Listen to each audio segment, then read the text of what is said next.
The lost tribes of Israel have been the subject of speculation for centuries. Among these tribes, the tribe of Naphtali stands out, renowned for their warrior spirit, independence, and resilience. Today, we're diving deep into an incredible journey, exploring how the descendants of Naftali found their way to the far reaches of South America, specifically the remote lands of Chile and Argentina. In this episode, we reveal the powerful and hidden legacy of Naftali's people that has endured across millennia.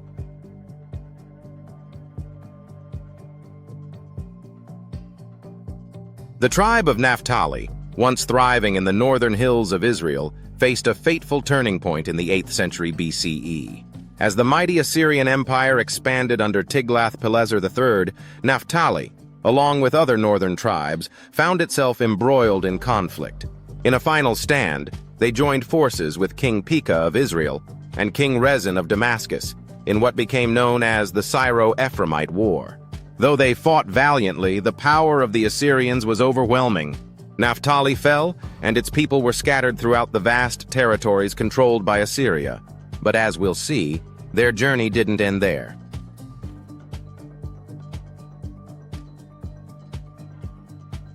The Bible describes Naftali as a deer let loose, a symbol of freedom and exploration.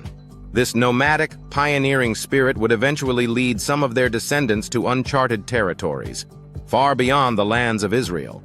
Genesis 49:21 reads, "Naphtali is a hind let loose, he giveth goodly words." This verse speaks to the tribe's character, swift, free, and ever-seeking new horizons. Centuries later, many believe the tribe's descendants journeyed across the oceans to the southernmost regions of the world, Chile and Argentina.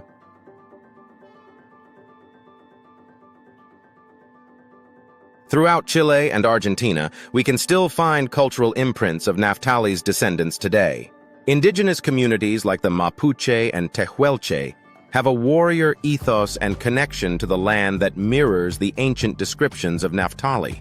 These tribes have long been known for their fierce resistance to foreign colonization, particularly the Spanish.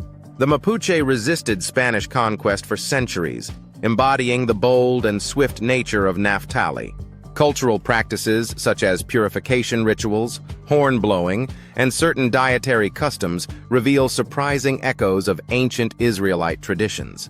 But it's not just cultural practices that connect these indigenous peoples to Naftali. Recent genetic research has uncovered traces of Middle Eastern ancestry among some indigenous groups in South America, suggesting an ancient link to Israelites. Linguistic studies also reveal striking similarities between Hebrew and certain indigenous languages, clues that hint at a shared, hidden history. Hosea 9:17 prophesies, "My God will cast them away, and they shall be wanderers among the nations." This ancient prophecy reflects Naftali's story, scattered across the world, perhaps even as far as South America.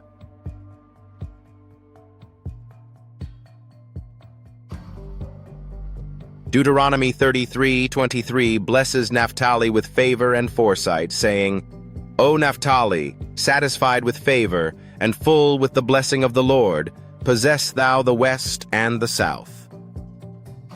This prophecy aligns with the tribe's eventual presence in the southernmost regions of Chile and Argentina, lands they would come to inhabit centuries later.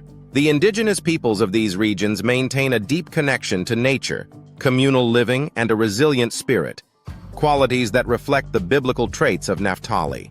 Naftali's descendants may not have lived in the same lands as their ancient ancestors, but their legacy is still alive in the spiritual and cultural practices of the Mapuche and Tehuelche. From storytelling and music to communal rituals, these traditions echo the wisdom and favor described in Naftali's biblical blessings. Genesis 49:21 says that Naftali gives beautiful words, which resonates with the oral histories, songs, and spiritual practices of the indigenous peoples of Chile and Argentina.